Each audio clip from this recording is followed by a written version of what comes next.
உண்மையை ஒரு நாளுமே புதைக்க முடியாது. புதைந்திருக்கிற உண்மைகள் எப்போதாச்சும் ஒரு முறை வெளியில வரும் என்ற ஒரு விடயம். இலங்கையில் போர்க்குற்றங்களும் கிரைம்ஸ் அகெயின்ஸ்ட் ஹியூமனிட்டி மானிடத்துக்கு எதிரான குற்றங்களும் நடைபெற்றிருக்கின்றன என்பதை உறுதிப்படுத்துவதற்கு போதிய அளவில் சான்றுகள் இருக்கின்றன என்று சொல்லப்பட்டிருக்கிறது. போர்க்குற்றம் நடைபெறவில்லை என்பது எவருமே மறக்க முடியாத ஒரு விடயம். ஒவ்வொரு 3 வாக்கியத்துக்கும் ஒரு வாக்கியத்தில் சொல்லியிருந்தார், நாங்கள் இன நல்லிணக்கத்தை வலியுறுத்துகிறோம், தேசிய ஒற்றுமையை வலியுறுத்துகிறோம், எங்களுக்கு யாழ்ப்பாணத்தில் இருக்க தமிழ் மக்களும் வாக்களித்தார்கள் என்று கூறியிருந்தார்களே தவிர நாங்கள் பொறுப்பு கூறலை உறுதிப்படுத்துவோம் என்று ஒரு இடத்துல கூடி குறிப்பிடவில்லை. செப்டம்பர் மாதம் UNHRCல ஐநா மனித உரிமைகள் ஆணைக்குழுவில் இலங்கைக்கு எதிரான தீர்மானம் மீண்டும் கொண்டு வரப்பட இருக்கிறது. உண்மையாகவே இந்த ஐநா தீர்மானத்துக்கு கீழே இலங்கையில் நடைபெற்ற போர்க்குற்றங்கள், இலங்கையில் நடைபெற்ற மானிடத்துக்கு எதிரான குற்றங்களை எவ்வாறு ஆவணப்படுத்த முடியும்? அதாவது சட்டபூர்வமான ரீதியில உலகத்தின் பல்வேறு நியாயாதிக்கங்கள்லையும், அது சர்வதேச நியாயாதிக்கமாக இருக்கலாம், பல்வேறு ட்ரைபியூனல்ஸாக இருக்கலாம், கோர்ட்டாக இருக்கலாம், அங்கே கொண்டு போய் எவ்வாறு இங்கு சேர்க்கப்படுகின்ற சான்றுகளை அவர்கள் இலங்கைக்கு எதிராக போர்க்குற்றம் புரிந்தவர்களுக்கு எதிராக இராணுவத்தினருக்கு எதிராக எல்லாம் எவ்வாறு வழக்குகளை கொண்டு வரக்கூட முடியும் என்பதற்குரிய ஒரு செயல்முறை தான் அது. புதைக்குழி தோண்டுதல் என்றது ஆக முதல் படிதான். இதை தாண்டியும் நிறைய படிமுறைகள் இருக்கிறது. நான் இது எனக்கு ஒரு ஆச்சரியமூட்டும் விடயமா நிச்சயமாக இல்லை. நாங்கள் ஒவ்வொரு வருடமுமே மே 18ஆம் தேதி அந்த போரின் கடைசி கட்டத்தில் முள்ளிவாய்க்கால் இறந்தவர்களை நினைவு கூறும் போது மிகவும் மெஜாரிட்டியான இந்த நாடுல நாங்கள் பார்க்கிறோம் என்னென்றால் அவர்கள் விக்டரி டே என்ன போர் வெற்றி திருவிழா என்று அதை கொண்டாடுவதுண்டு, அது கோலாகலமாக அது நடைபெறுவதுண்டு. இது ஒரு ஒரு ஒரு எக்ஸெப்ஷன் இல்லாத ஒரு ஒரு சாதாரணமாக வளமையாக நடக்கிற ஒரு விடயம்தான். நாங்கள் சமாதானத்தை தேடுகிறோமே ஒழிய சமாதானம் என்ற மாயையை தேடவில்லை. ஒருபோதுமே பொறுப்பு கூறலுக்கான எங்களுடைய கோரிக்கையை நாங்கள் நிப்பாட்டப் போவதில்லை. வணக்கம். மற்றும் ஒரு நேர்காணலில் சந்திப்பதில் மகிழ்ச்சி. குறிப்பாக இன்றைய இந்த நேர்காணலானது மிக முக்கியமாக பேசப்படக்கூடிய ஒரு விடயம், அதாவது செம்மணி மனித புதைகுழி தொடர்பான பல விடயங்களை கலந்துரையாட இருக்கின்றோம். அந்த வகையில் சட்டத்தண்ணி பெனிஸ்லஸ் துஷான் அவர்களுடன் தான் இணைந்திருக்கின்றோம். வணக்கம். வணக்கம். செம்மணி மனித புதைகுழி தொடர்பாக பல விடயங்கள் பேசப்பட்டிருக்கக்கூடிய இந்த சூழ்நிலையில் ஒரு சட்டத்தண்ணியாக இந்த விடயத்தை நீங்கள் எப்படி பார்க்கிறீர்கள்? மீண்டும் ஒரு முறை ஒரு பொதுவான ஒரு பேசுபொருளாக மிக அநேக இடங்களில் அநேக தளங்களில் இந்த செம்மணி புதைகுழியினுடைய அகழ்வு மீண்டும் ஒரு முறை பேசப்பட்டு கொண்டிருக்கிறது. இன்னும் சிறப்பாக ஐநா மனித உரிமைகளுக்குரிய உயர்ஸ்தானியர் கூட இந்த இடத்துல வந்து இங்கு வந்திருந்த பாதிக்கப்பட்டவர்களையும் இங்கே அந்த போராட்டம் செய்தவர்களையும் சந்தித்து கூடி சென்றிருக்கிறார். இந்த மனித புதைகுழிகளுக்குரிய அகழ்வு தொடர்ந்தும் ஒரு ஒரு சட்ட ரீதியாக ஒரு நீதிபதியின் தலைமையில் நீதிவான் தலைமையில் தொடர்ந்து நடந்து கொண்டு போனாலும் இந்த மனித புதைகுழிகள் 2025ஆம் ஆண்டில் போர் முடிந்து 16 வருடங்களுக்கு பிறகு எங்களுக்கு என்ன கதை கூறுகிறது என்றதை கேட்டால், எவ்வாறு இந்த போரின் வடுக்கள் தொடர்ந்து எங்கள் மக்களை தொடர்ந்து பாதித்து கொண்டிருக்கிறது என்ற ஒரு விடயம். அடுத்தது மிக முக்கியமான ஒரு விடயம் என்னென்றால், உண்மையை ஒரு நாளுமே புதைக்க முடியாது. புதைந்திருக்கிற உண்மைகள் எப்போதாச்சும் ஒரு முறை வெளியில வரும் என்ற ஒரு விடயம். எங்களுக்கு தெரியும், இந்த கிருஷாந்தி கொலை வழக்கின் மூலம் அங்கு குற்றச்சாட்டப்பட்ட சோமரட்ன ராஜபக்ஷ என்ற ஒரு இராணுவ சிப்பாய் சொன்னதை வச்சுக்கொண்டு தான் இந்த புதைகுழிகள் ஆரம்ப கட்டத்தில் இனம் காணப்பட்டன. அவர் சொல்லியிருந்தார், கிட்டத்தட்ட 300 தொடக்கம் 400 வரையானவர்கள் வரையானவர்கள் இங்கே புதைக்கப்பட்டிருக்கிறார்கள். 1995-96 ஆண்டு காலப்பகுதியில் புதைக்கப்பட்டிருக்கிறார்கள் என்று ஆரம்ப கட்டத்தில் இந்த நடவடிக்கைகள் மேற்கொள்ளப்பட்டது. மீண்டும் ஒரு முறை நல்லூர் பிரதேச சபையை சேர்ந்தவர்கள் இங்கே வேலை செய்ய வழி கிடைக்க எலும்புக்கூடுகளை கண்டெடுத்ததில் இருந்து நீதிமன்றத்தில் இதனுடைய செயல்முறை உத்தியோகபூர்வமாக ஆரம்பிக்கப்பட்டிருக்கிறது. கிட்டத்தட்ட 33 எலும்புக்கூடுகள் இதுவரைக்கு கண்டெடுக்கப்பட்டிருக்கின்றன. நாங்கள் முந்தின நாளும் நேற்றைய தினமும் பார்த்தோம். சிறுவர்கள் சிறுமிகளுடைய எலும்புக்கூடுகள் கண்டுபிடிக்கப்பட்டிருக்கின்றன. பாடசாலைகள் செல்கின்ற புத்தக பையுடனும் அவர்கள் விளையாடுகின்ற பொம்மையுடனும் வளையல்களுடனும் அவர்களுடைய பாதணிகளுடனும் கண்டுபிடிக்கப்பட்டிருக்கின்றன. ஆகவே இவ்வளவு காலமும் தாண்டியும் அந்த புதைக்கப்பட்ட உண்மைகள் கொஞ்சம் கொஞ்சமாக வெளியில வந்து கொண்டுதான் இருக்கிறது.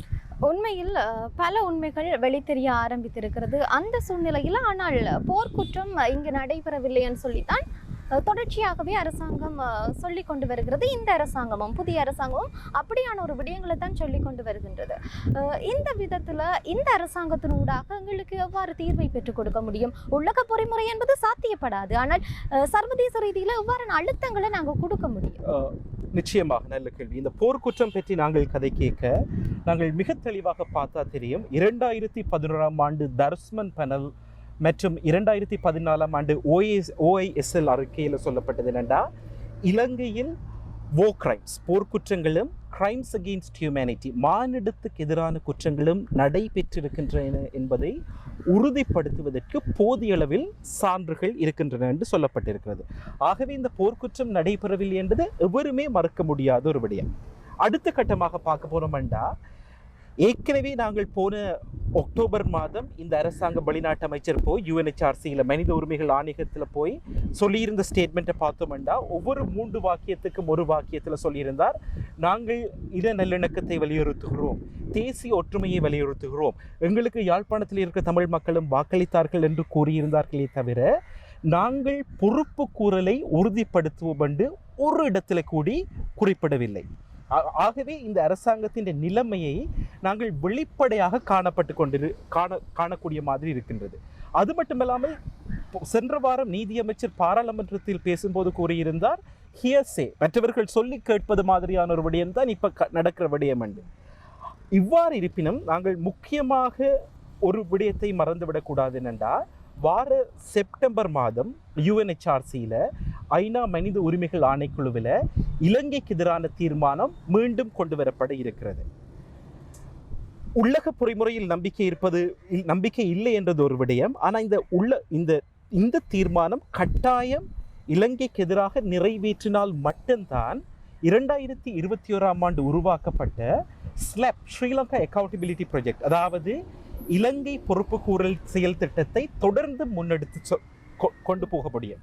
இந்த ஸ்லெப் என்றால் என்னண்டா, உண்மையாகவே இந்த ஐநா தீர்மானத்துக்கு கீழே இலங்கையில் நடைபெற்ற போர்க்குற்றங்கள், இலங்கையில் நடைபெற்ற மானிடத்துக்கு எதிரான குற்றங்களை எவ்வாறு ஆவணப்படுத்த முடியும், அதாவது சட்டபூர்வமான ரீதியில் உலகத்தின் பல்வேறு நியாயாதிக்கங்கள்லையும், அது சர்வதேச நியாயாதிக்கமாக இருக்கலாம், பல்வேறு ட்ரைபியூனல்ஸாக இருக்கலாம், கோர்ட்டாக இருக்கலாம், அங்கே கொண்டு போய் எவ்வாறு இங்கு சேர்க்கப்படுகின்ற சான்றுகளை அவர்கள் இலங்கைக்கு எதிராக போர்க்குற்றம் புரிந்தவர்களுக்கு எதிராக இராணுவத்தினருக்கு எதிராக எல்லாம் எவ்வாறு வழக்குகளை கொண்டு வரக்கூட முடியும் என்பதற்குரிய ஒரு செயல்முறை தான் அது.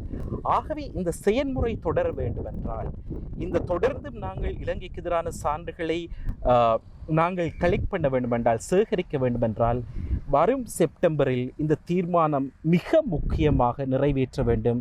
அதற்கு நாங்கள் பொறுப்பு கூறலுக்காக வேலை செய்கிற ஒவ்வொருத்தருமே நாங்கள் அதற்காக எங்கள் முன்மொழிவுகளை முன்வைக்க வேண்டும், அதற்குரிய அழுத்தத்தை உருவாக்க வேண்டும். நான் இன்னும் ஒரு விடயம் சொல்லி முடிக்கிறேன். ஏன் இந்த சான்றுகளை சேமிப்பது முக்கியம் என்றால், எங்களுக்கு தெரியும், இந்த காணாமலாக்கப்பட்டவர்களின் தாய்மார்கள், அவர்கள் இந்த அன்புக்குரியவர்களின் தாய்மார்களும் சரி, அன்புக்குரியவர்களும் சரி, 16 வருடமாக தொடர்ந்து போராடி கொண்டிருக்கிறார்கள்.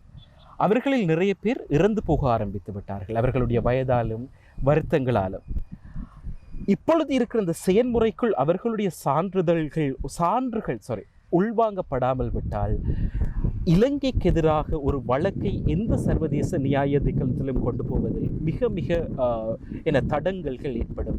ஆகவே நாங்கள் இதற்காக முற்றுமுழுதாக வேலை செய்ய கடமைப்பட்டிருக்கிறோம். இப்போ நீங்கள் காணாமலாக்கப்பட்டவர்கள் தொடர்பான விடயங்களை சொல்லி இருக்கின்றீர்கள். இப்படியாக நிறைய பிரச்சனைகள் தமிழ் மக்கள் சார்ந்து இருக்கிறது. அவர்களும் இப்படியான மனித புதைகுழிகள் தோண்டி எடுக்கப்படுகிற போது நிச்சயமாக அவர்களுக்கும் ஏதோ ஒரு தங்களுடைய பிள்ளைகளாக இருக்க முடியுமா என்ற ஒரு கேள்வியையும் எழுப்பக்கூடியதாக இருக்கும். இப்படிப்பட்ட நிலையில இந்த மனித எலும்புக்கூடுகள் தொடர்புல அவர்கள் யார் என்பது தொடர்பான விடயங்களை இலங்கையை பொறுத்தளவில் தொழில்நுட்ப ரீதியிலான எந்த ஒரு வளர்ச்சியும் இல்லாத சூழ்நிலையில எப்படி இது சாத்தியப்படக்கூடும்? இதுன்ற மறுபக்கத்தையும் நாங்கள் பார்க்க வேண்டும் தானே. ஆரம்பத்திலே இருந்தே இந்த புதைகுழிகளை தோண்டும் போது அனைவரும் கேட்கிற ஒரு விடயம் என்னென்னா, இந்த புதைகுழிகளை தோண்டுவதோடு மட்டும் நிற்கக்கூடாது, சர்வதேச நியமங்களுக்கேற்ப அந்த ஃபொரென்சிக் ப்ரொசீஜர் நடைபெற வேண்டும். அதாவது அந்த அந்த எலும்புக்கூடுகளை எடுத்து அது மிகவும் சரியான முறையில் காபன் திகதியிடப்பட்டு அது யாருக்குரியது என்று அடையாளப்படுத்தப்பட்டு ஒரு மரியாதைக்குரிய முறையில் அவர்கள் அடக்கம் செய்கிற அளவுக்கு கொண்டு போய் முடிக்கப்படக்கூடிய அளவுக்கு அந்த செயல்முறை நடைபெற வேண்டும் என்று ஆரம்பத்தில் இருந்தே அனைவரும் வலியுறுத்தி வருகிறார்கள். அது மன்னாராக இருக்கலாம், கொக்கு தொடுவாயாக இருக்கலாம், அதுதான் முறைமையும் கூட. ஆனால் இலங்கையிலே பார்த்தால் ஒரு தடவை கூட அவ்வாறு இதுவரைக்கும் நடந்ததில்லை. நாங்கள் பார்த்திருக்கின்றோம், இந்த புதைகுழிகள் தோன்றுவது ஆரம்பிக்கப்படும். இதற்கு பொறுப்பாக இருக்கிற அந்த பேராசிரியர் கூட குறிப்பிட்டிருந்தார் என்னென்றால், இதற்கு வள பற்றாக்குறை இருக்கிறது, இதற்கு போதிய அளவு வளங்களை எந்த ஒரு அரசாங்கங்களுமே ஒதுக்கி கொடுப்பதில்லை. ஏனென்றால் அவ்வாறு ஒதுக்கி கொடுத்தால் பொறுப்பு கூடல் வந்து விடுமோ என்ற ஒரு பிரச்சனைக்காக. முதலாவது விடயம். இரண்டாவது விடயம், இந்த புதைகுழிகளை எவ்வாறு இந்த நடைமுறையை பின்தொடர்வது, எவ்வாறு இது சட்ட ரீதியாக நுட்ப ரீதியாக சரியான முறையில் செய்வதென மினசோட்டா புரோட்டோகால் என்ற ஒரு விடயம் இருக்கிறது. எந்த அளவுக்கு அந்த புரோட்டோகால் ஃபாலோ பண்றது என அதை பின்பற்றும் அளவுக்கு இலங்கையில் வளங்கள் இருக்கிறது என்று இன்னும் ஒரு கேள்வி இருக்கிறது. அடுத்ததாக சர்வதேச மனித உரிமைகள் சார்ந்து வேலை செய்கிற அமைப்புகள் நிறைய இந்த புதைகுழிகள் தோன்றும் போது ஒரு ஒப்சர்வராக இருப்பது உண்டு. கொக்கு தொடுவாயிலையும் இது நடந்தது. இதற்கு தேவையான முன்மொழிவுகளையும் சிவில் சமூகங்கள் சார்ந்து, மனித உரிமைகள் சார்ந்து வேலை செய்பவர்கள் சார்ந்து, காணாமலாக்கப்பட்டோர் சார்ந்து முன்வைக்க வேண்டும் என்பதையும் நான் கேட்டுக்கொள்கிறேன். ஆகவே புதைகுழி தோண்டுதல் என்றது முதல் படிதான். இதை தாண்டியும் நிறைய படிமுறைகள் இருக்கிறது. ஆனால் அதில் வேலை செய்பவர்கள் டெலிஜென்டாக வேலை செய்து கொண்டுதான் இருக்கிறார்கள். ஆனால் இதற்கு இலங்கை அரசாங்கம் மென்மேலும் தொடர்ந்து ஆதரவு வழங்க வேண்டும் என்பது நிறைய பேருடைய எதிர்பார்ப்பும் ஆவலாகவும் இருக்கிறது. இதில் ஒரு விடயம் அவர்கள் சொல்லியிருந்தார்கள். அதாவது ஐநா மனித உரிமை ஆணையாளர் கூட தாங்கள் ஒரு ஆய்வு கூடத்திற்கான ஒரு பரிந்துரையை முன்வைத்திருப்பதாக கூறியிருக்கின்றார்கள். அது எவ்வளவு தூரம் சாத்தியப்படக்கூடியதாக இருக்கும்?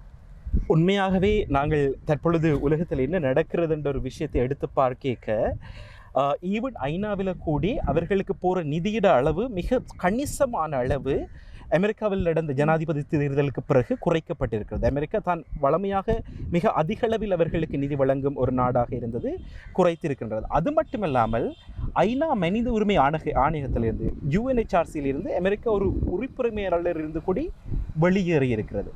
இந்த ஒரு மட்டுப்பாடில் தான் ஐநா வேலை செய்கின்றது. ஆனால் நான் ஐநாவை வெள்ளையடிக்கும் நோக்கோடு இதை சொல்லவில்லை. ஆயினும் இங்கு முன்வைக்கப்பட்டிருக்கின்ற இங்கு ஒரு ஆய்வுக்கூடம் உருவாக்கப்பட வேண்டும். அது மட்டுமில்லாமல் அவர்கள் கூறியிருந்தார்கள் என்னென்றால், வடக்கில் ஒரு ஆய்வுக்கூடம், வேறு இடங்களில் கிட்டத்தட்ட ஒரு இலங்கையின் நடுப்பகுதியில் ஒரு ஆய்வுக்கூடம், தெற்கிலும் ஒரு ஆய்வுக்கூடம் உருவாக்கப்பட வேண்டும் என்றால் தான் மக்களின் நம்பிக்கை இருக்கும் என்று கூறியிருந்தார்கள். அது கட்டாயம் அந்த ஆய்வுக்கூடங்கள் உருவாக்கப்பட வேண்டும். அந்த ஆய்வுக்கூடங்களுக்கு தேவையான பங்கை மனித உரிமைகளை முன்வைத்து நாங்கள் தொடர்ந்து 16 வருடங்களாக போர் முடிந்ததிலிருந்து போராடி கொண்டிருக்கின்றோம். இந்த காணாமலாக்கப்பட்டவர்களின் வலிகளை மீண்டும் மீண்டும் உலகுக்கு சொல்லிக் கொண்டிருக்கின்றோம். இந்த ஆய்வுக்கூடங்களை முன்கொண்டு தருவதற்கு ஐநா முன்வர வேண்டும் என்பதுதான் என்னுடைய கருத்து. குறிப்பாக ஐநா மனித உரிமை ஆணையாளரிடம் நீங்கள் தமிழ் மக்கள் சார்ந்தும் இந்த மனித புதைகுழி சார்ந்தும் பல விடயங்களை பேசி இருக்கிறீர்கள். அது சமூக வலைத்தளங்களில் பாராட்டுகளையும் பெற்றிருக்கிறது. இப்படிப்பட்ட நிலையில் நீங்கள் மிக முக்கியமாக முன்வைத்திருக்கக்கூடிய 2 விடயங்கள் தொடர்பாக சொல்ல முடியுமா? மிக முக்கியமாக இந்த செம்மணி மனித புதைகுழி தொடர்பில் நீங்கள் அவர்களிடத்தில் முன்வைத்திருக்கக்கூடிய மிக முக்கியமான விடயம்.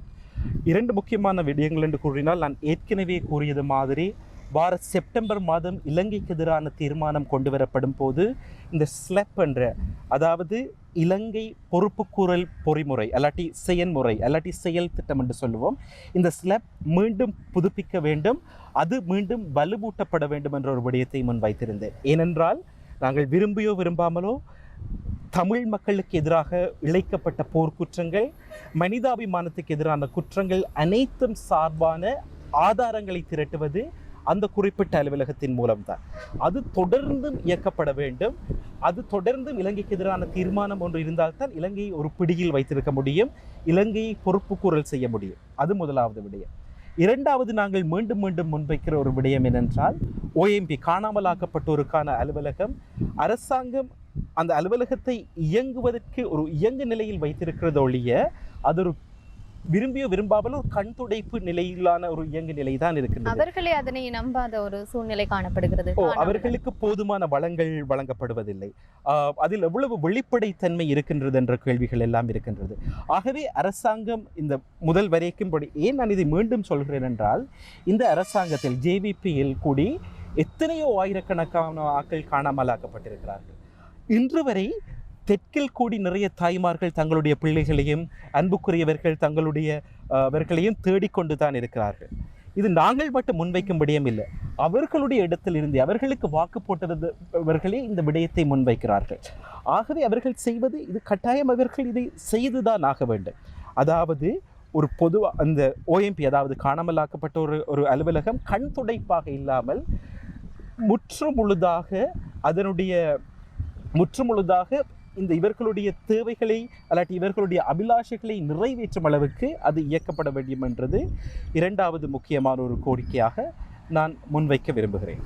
குறிப்பாக செப்டம்பர் மாதம் அளவில் நடைபெறக்கூடிய இந்த விடயம் தொடர்புல அந்த புலம்பெயர்ந்த சமூகத்தவர்களை எப்படியாக இதற்கு அவர்களையும் ஒன்று திரட்ட வேண்டிய ஒரு சூழ்நிலை இருக்கு. அவர்களும் ஏதாவது ஒரு அழுத்தங்களை பிரயோகிக்க வேண்டும். அதே நேரத்தில் இங்கே இருக்கக்கூடிய மக்களும் ஏதாவது ஒரு அழுத்தங்களை நாங்கள் தொடர்ச்சியாகவே முன்வைத்து கொண்டிருக்கிறோம்.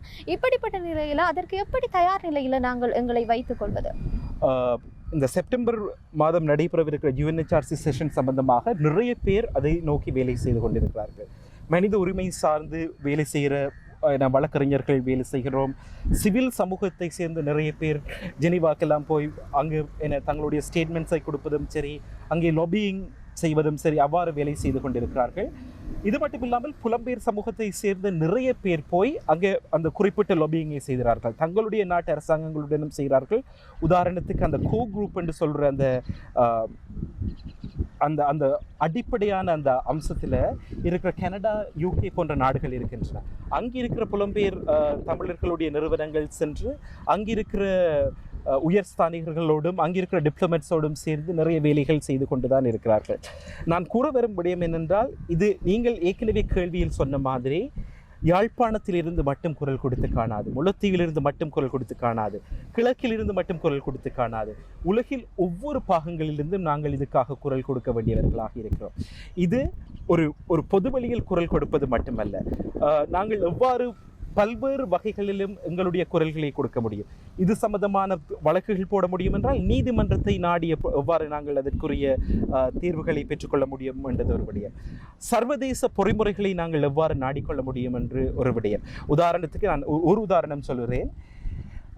இந்த ஐநா சபையிலே UNHRCயிலே அதிலே முக்கியமாக OHCHR, அதாவது உயர் ஸ்தானிகருடைய அலுவலகத்திலேயே மனித உரிமைகள் சார்ந்த 46 தீம்ஸ் இருக்கிறது, தீமெட்டிக் ஏரியாஸ்.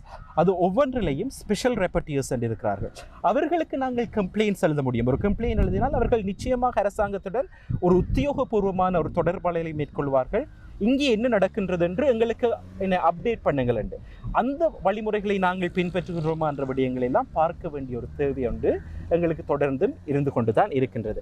இந்த போராட்டம் ஒரு வழியால் மட்டும் இருந்தால் காணாது, அனைத்து பரிமாணங்களையுமே எங்களால் முடிந்தவற்றை நாங்கள் செய்ய முடியும். ஈவன் நான் சொல்வேன், சமூக வலைத்தளங்களில் இருக்கிற நீங்கள் கூடி நீங்கள் எவ்வாறு இந்த பிரச்சனை சம்பந்தமாக நீங்கள் குரல் கொடுக்க முடியும் என்று பாருங்கள். நிச்சயமாக ஒரு போராட்டம் மேற்கொள்ளப்படுவதற்கும் அப்பால பல விடயங்கள் இருக்கு. அதை நாங்கள் தொடர்ச்சியாக முன்னெடுத்து கொண்டிருக்கிற போதுதான் அது ஒரு மாற்றத்தை வந்து ஏற்படுத்தக்கூடியதாக இருக்கும். அதே நேரத்தில் நாங்கள் வடக்கு கிழக்கில் இவ்வாறான விடயங்கள் தொடர்பாக பேசிக் கொண்டிருக்கிற சூழ்நிலையில் இந்த செம்மணி மனித புதைகுழி தொடர்பாக விடயங்கள் வெளிவருகின்ற போது தெற்கில் இருந்து சில இனவாத கருத்துக்கள் குறிப்பிட்டு சொல்லணும் என்று சொன்னால் சரத் வீரசேகர் ஆகட்டும், விமல் வீரவன்ச இப்படியானவர்கள் இனவாத கருத்துக்களை வெளிப்படுத்தும் விதமாகத்தான் அவர்களுடைய விடயங்கள் அமைய பெற்றிருக்கிறது. குறிப்பாக இங்கு தோண்டி எடுக்கப்படுகின்ற மனித எலும்புக்கூடுகள் எல்லாம் இராணுவத்தினுடையதாக இருக்கலாம் என்று சொல்லியெல்லாம் கருத்துக்களை வந்து வெளிப்படுத்தி கொண்டு வருகின்றார்கள். இந்த சூழ்நிலையில இதை நீங்கள் எப்படியாக பார்க்கின்றீர்கள்? ஏன்னா பச்சை குழந்தைகள் கூட கண்டுபிடிக்கப்பட்டிருக்கின்றார்கள். இந்த ஒரு சூழ்நிலையில இதை நீங்கள் ஒரு தமிழனாக எப்படி பார்க்கின்றீர்கள்? இப்போ எம்ஐ சர்ப்ரைஸ் நான் இது எனக்கு ஒரு ஆச்சரியமூட்டும் விடயமா நிச்சயமாக இல்லை. இதை நாங்கள் காலாதி காலம் பார்த்து வருகிற ஒரு விடயம்தான். நாங்கள் ஒவ்வொரு வருடமுமே மே 18ஆம் தேதி அந்த போரின் கடைசி கட்டத்தில் முள்ளிவாய்க்கால் இறந்தவர்களை நினைவு கூறும் போது மிகவும் மெஜாரிட்டியான இந்த நாடுல நாங்கள் பார்க்குறோம் என்னென்னா அவர்கள் விக்ட்ரி டே என்ன போர் வெற்றி திருவிழா அன்று அதை கொண்டாடுவதுண்டு, அது கோலாகலமாக அது நடைபெறுவதுண்டு. இது ஒரு ஒரு ஒரு எக்ஸெப்ஷன் இல்லாத ஒரு ஒரு சாதாரணமாக வளமையாக நடக்கிற ஒரு விடயம்தான். என்னுடைய சமூக வலைத்தளத்தில் இருக்கிறவர்களே, ஈவன் என்னோட வேலை செய்தவர்களே, ஈவன் நல்லிணக்க பொறிமுறைகளில் வேலை செய்த ஆக்களே வந்து நாங்கள் பழைய அவர்கள் சொல்கிற ஒரு விஷயம் என்றா நாங்கள் பலதை தோன்றி எடுத்து நாங்கள் எதிர்காலத்தை இழக்க முயற்சிக்கின்றோம் என்று. ஆனால் நான் மீண்டும் மீண்டும் சொல்லும் ஒரு விடயம், அவர்களுக்கு சொல்லும் விடயம் என்னென்றால், நாங்கள் சமாதானத்தை தேடுகிறோமே ஒழிய சமாதானம் என்ற மாயையை தேடவில்லை. உண்மையான சமாதானம் எப்பொழுது வருமென்றால் நடந்த தவறுதல்களுக்காக முதல் அக்னாலேஜ்மெண்ட், அந்த தவறுதல்கள் நடந்ததாவது என்று அடிப்படையில் ஒரு ஒரு ஒரு அக்னாலேஜ்மெண்ட் நடைபெற வேண்டும். இரண்டாவது பொறுப்பு கூறல் வேண்டும். அந்த தவறுகளை செய்தவர்களை சட்டத்துக்கு முன்னுக்கு கொண்டு வர வேண்டும். இதில் ஒன்றிலையும் நாங்கள் சமாதானத்தை கட்டி எழுப்பாமல் புதைகுழிகளின் மேல் ஒரு நாளுமே சமாதானத்தை கட்டி எழுப்ப முடியாது.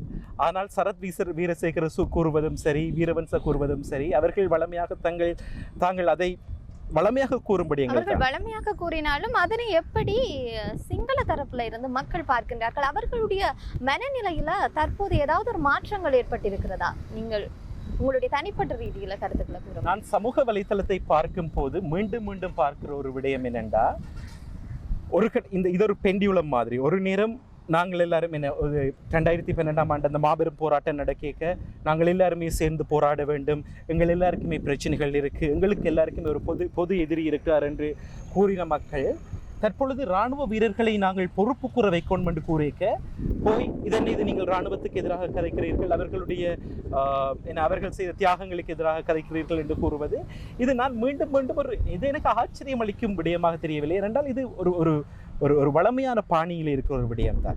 ஆனால் அவர்கள் என்னதான் கூறினாலும் நாங்கள் ஒருபோதுமே பொறுப்பு கூறலுக்கான எங்களுடைய கோரிக்கையை நாங்கள் நிப்பாட்டப் போவதில்லை.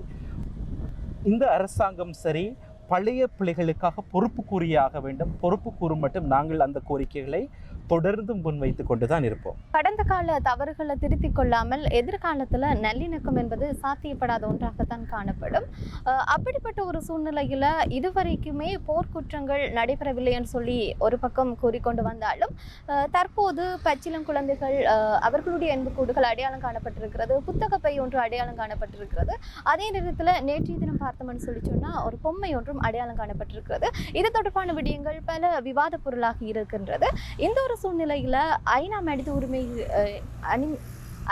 உரிமையாளரிடத்துல இந்த ஒரு விடயம் தொடர்புல அவர்கள் ஏதாவது ஒரு சாத்தியமான நல்ல ஒரு தீர்வுகள் ஏதாவது கிடைக்குமா? இது ஒரு ஆதாரமாக கொண்டு மீண்டும் மீண்டும் கூறும் ஒரு விடயம் தான் என்னென்றா, இப்போ ஐநா எங்களுக்கு முற்றுமுழுதான அனைத்து தீர்வையும் பெற்றுத்தரப் போகிறது என்றால் ரியலிஸ்டிக்கலி உண்மையாகவே நாங்கள் யதார்த்தமாக பேசுவோம் என்றால் இல்லை. ஏனென்றால் UNHRCயில் கூடி அங்கத்துவம் வகிக்கிற ஒவ்வொன்றுமே ஒவ்வொரு நாடுகளாகத்தான் இருக்கின்றன. நாங்கள் 2012ஆம் ஆண்டு இலங்கைக்கு எதிரான முதலாவது தீர்மானம் வெற்றி அளித்து, அதாவது இலங்கையை பொறுப்பு கூற வைக்க வேண்டும் என்ற தீர்மானம் முதன்முறையாக இலங்கைக்கு எதிராக கொண்டு வந்து வெற்றி அடைந்தார்கள். இன்று மட்டும் கொண்டு வந்து அந்த தீர்மானங்கள் புதுப்பிக்கப்பட்டு அல்லாட்டி மீண்டும் மீண்டும் கொண்டு வரப்பட்டு கொண்டு தான் இருக்கின்றது. ஆனால் நாடுகள் எவ்வகையாக வாக்களித்திருக்கின்றன என்று நாங்கள் பார்த்தோம் என்றால், தங்களுக்கு எவ்வாறு தேவைகள் இருக்கோ, எவ்வாறு இலங்கை அரசாங்கத்துடன் தங்களுடைய தொடர்புகளை பேண வேண்டுமோ அதுக்கேற்று வாக்களித்திருக்கிறார்கள் என்பது எங்களுக்கு பார்க்கக்கூடிய மாதிரி இருக்கிறது. ஆனால் இப்பொழுது ஒரு சிலர் சமூக வலைத்தளத்தில் நீங்கள் கூறின மாதிரி கூறுகிறார்கள், காசாவில் நடக்கும் விடயங்களை பாருங்கள். இந்த காசாவில் அந்த குழந்தைகள் பச்சிளம்பாளர்களை கொல்லும் போது தீர்வளிக்காத ஐநாவா 16 வருடங்கள் முடிந்த பின்பும் போருக்கு பிறகு உங்களுக்கு தீர்வளிக்கப் போகிறது என்று. ஆனால் நான் கேட்கும் கேள்வி என்னென்றால், இப்பொழுது நாங்கள் ஒரு இலட்சிய இலக்கை நோக்கி ஓடுகின்றோம், ஐநா தான் அந்த இலட்சிய இலக்கென்றது என்னுடைய ஆர்கியூமெண்ட் இல்லை. ஆனால் எங்களுக்கு கிடைக்க பெற்றிருக்கிற மிகவும் மட்டுப்படுத்தப்பட்ட வழிகளில் ஐநா மனித உரிமை ஆணையகமும் ஒரு வழி, அங்கு இலங்கைக்கு எதிராக தீர்மானம் கொண்டு வருவதும் ஒரு வழி, அதன் மூலம் அங்கு பொறுப்புக்கூறல் பொறிமுறை உறுதி செய்வது ஒரு வழி, அதன் மூலம் எங்களுக்கு ஏற்கனவே நான் கூறியது மாதிரி காணப்பலாக்கப்பட்ட தாய்மார்கள் ஒவ்வொருவராக இறந்து கொண்டிருக்கிறார்கள். ஆகவே எங்களுக்கு கிடைத்து கொண்டிருக்கின்ற அந்த ஒரு குறுகிய காலம், அந்த நெரோ விண்டோ ஆஃப் டைமில் நாங்கள் எவ்வளவுத்துக்கு அந்த ஆதாரங்களை திரட்டி கூட்ட முடியுமோ அவ்வாறு திரட்டி கொடுக்க வேண்டிய ஒரு தேவை இருக்கிறது. அடுத்தது, ஏன் நான் இந்த ஸ்லெப் என்ற விடயத்தை மீண்டும் மீண்டும் கூறுகிறேன் என்றால், அங்கு சேமிக்கப்படும் ஆதாரங்கள் ஒரு சட்ட ரீதியில் நீதிமன்றத்தில் பயன்படுத்தக்கூடிய அளவுக்கு, அதாவது அந்த எவிடென்ஷரி த்ரெஷ்ஹோல்டு என்ற ஒரு ஆங்கிலத்தில் ஒன்று சொல்லுவோம். அதாவது சும்மா ஒரு ஆள் இப்படி ஒரு விஷயத்தை சொன்னதுன்னு ஒரு நாளும் போய் நீதிமன்றத்தில் சொன்னியலாது, அதை உறுதிப்படுத்தக்கூடிய மாதிரி இருக்க வேண்டும் இல்லையா? ஆகவே அந்த அளவுக்கு ஒரு நியம முறையில் அந்த ஆதாரங்களை நாங்கள் கிடைக்கும் இந்த நேர பகுதியில் நாங்கள் இயலுமான அளவுக்கு சேகரிக்க முடியும். அதால தான் நான் மீண்டும் சொல்கிறேன் என்னென்னா, UNHRC இலங்கைக்கு எதிரான தீர்மானம் ஒரு வழி. நான் ஏற்கனவே சொன்னது மாதிரி ஸ்பெஷல் ப்ரொசீஜர்ஸ், அதாவது மனித உரிமைகள் சார்ந்த மீறல்கள் நடக்கும் போது அந்த ஸ்பெஷல் ப்ரொசீஜர்ஸுக்கு நாங்கள் கம்ப்ளைண்ட்ஸ் அனுப்புறது இன்னும் ஒரு வழி. அதே மாதிரி உயர்ஸ்தானிகர் மற்றும் வெளிநாட்டு தூதுவர்கள் வரும்போது அவர்களிடம் போய் இங்கே நடக்கும் மனித உரிமைகளை பற்றி கூறுவது இன்னும் ஒரு வழி. நான் ஒரு விடயத்தை வலியுறுத்த விரும்புகிறேன் என்றால், இந்த மனித உரிமைகளுக்கான எங்களுடைய போராட்டத்தில், இந்த பொறுப்பு கூறலுக்கான எங்களுடைய போராட்டத்தில், இந்த இருப்பு சார்ந்த தமிழ் மக்களுடைய போராட்டத்தில் நாங்கள் அனைத்து பரிமாணங்களிலேயுமே வேலை செய்வது மிக அவசியம். பாராளுமன்ற மன்றத்தில் கதைச்சா மட்டும் சரி, கதைச்சா மட்டும் போதாது, நீதிமன்றங்களில் வழக்கு தொடர்ந்தால் மட்டும் போதாது, பொது வழிகளில் ஆர்ப்பாட்டங்கள் செய்தால் மட்டும் போதாது. எந்தெந்த பரிமாணங்களிலெல்லாம் நாங்கள் எங்களுடைய குரல்களை முன்வைக்க வேண்டுமோ அவ்வளவு பரிமாணங்களிலும் நாங்கள் எங்களுடைய குரல்களை முன்வைக்க வேண்டும். நிறைய பேர் இந்த செம்மணி புதைகுழியை பற்றி கதைச்சு கொண்டுதான் இருக்கிறார்கள், இந்த அவலத்தை பற்றி கூறுகிறார்கள், பொறுப்பு குரலெல்லாம் கேட்டுக்கொண்டுதான் இருக்கிறார்கள். ஆனால் யதார்த்தமாக பேசுவோம் என்றால், எப்பொழுது இந்த புதைக்குடியுடைய வேலைகள் இடைநிறுத்தப்படுகிறதோ அல்லாட்டி முடிவுறுத்தப்படுகிறதோ 2-3 நாளில் அதுவும் கடந்து செல்வது தான் யதார்த்தமாக இருக்க போகிறது.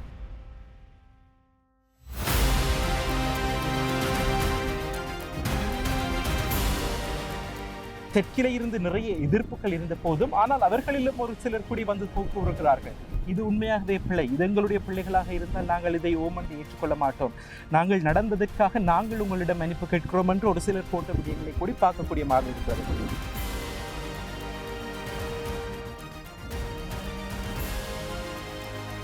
இந்த AI தொழில்நுட்பத்தை பாவித்து இந்த இமேஜஸை மீண்டும் ரீக்ரியேட் பண்ணுவது ஒரு முற்று முழுதாக இது ஒரு பிழையான விடயமாகத்தான் நான் கருதுகிறேன்.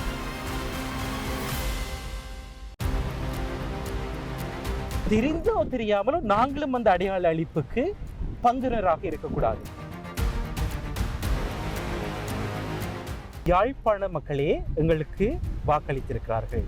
23 வீதமான அவர்களுக்கு யாழ்ப்பாண கிளிநொச்சி தேர்தல் மாவட்டத்தில் வாக்களித்து 50 வீதமான சீட்ஸ் இந்த தேர்தல் முறைமையில் அவர்களுக்கு போயிருக்கு. அவர்களே எங்களுக்கு ஆணையை தந்திருக்கிறார்கள். நாங்கள் இனவாதிகள் அல்ல என்று அவர்கள் மீண்டும் மீண்டும் சொல்கிறார்கள்.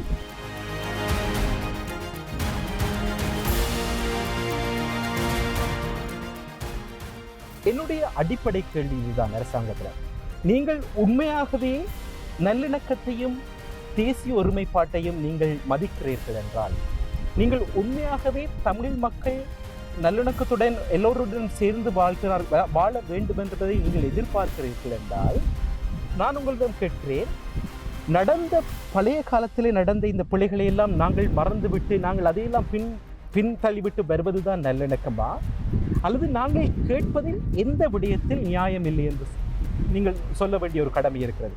நாங்கள் உரிமையை கேட்கிறோம், நாங்கள் பொறுப்பு குரலை கேட்கிறோம். கடந்த காலத்தில் நடைபெற்ற அநியாயங்கள் அக்னாலேஜ்மெண்ட், அந்த அநியாயங்கள் ஏற்றுக்கொள்ளப்பட வேண்டும் என்று கேட்கிறோம். இதை பற்றியெல்லாம் கதைக்காமல் பொறுப்பு குரலுக்கு இருக்கிற செயல் திட்டங்களை ஒன்றெல்லாம் ஆதரிக்க முடியாது என்று கூறிவிட்டு, ஆனால் நாங்கள் நல்லிணக்கத்தில் பற்றி கதைக்க போகிறோம் என்றால் அது எவ்விதமான நல்லிணக்கம் என்பது எனக்கு தெரியவில்லை.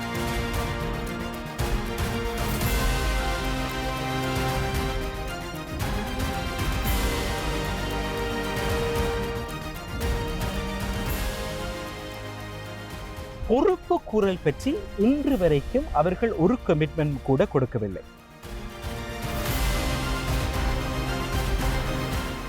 இது சட்டத்திறனிகளுக்குரிய போராட்டம் மட்டுமல்ல, அல்லாட்டி பாராளுமன்ற உறுப்பினர்களுக்கான போராட்டம் மட்டுமல்ல, அரசியல்வாதிகளுக்கான போராட்டம் மட்டுமல்ல, சிவில் சமூகத்தை சேர்ந்தவர்களுக்கான போராட்டம் மட்டுமல்ல. எங்கள் ஒவ்வொருவருக்குமே இந்த போராட்டத்தில் எங்களால் முடிந்த அளவில், முடிந்த பரிமாணத்தில், முடிந்த வரையறைகளில் ஈடுபடுவதற்குரிய ஒரு தார்மீக கடமை இருக்கின்றது. நான் மீண்டும் கூறுகிறேன், எந்த ஒரு குரலுமே சிறிதான குரல் இல்லை.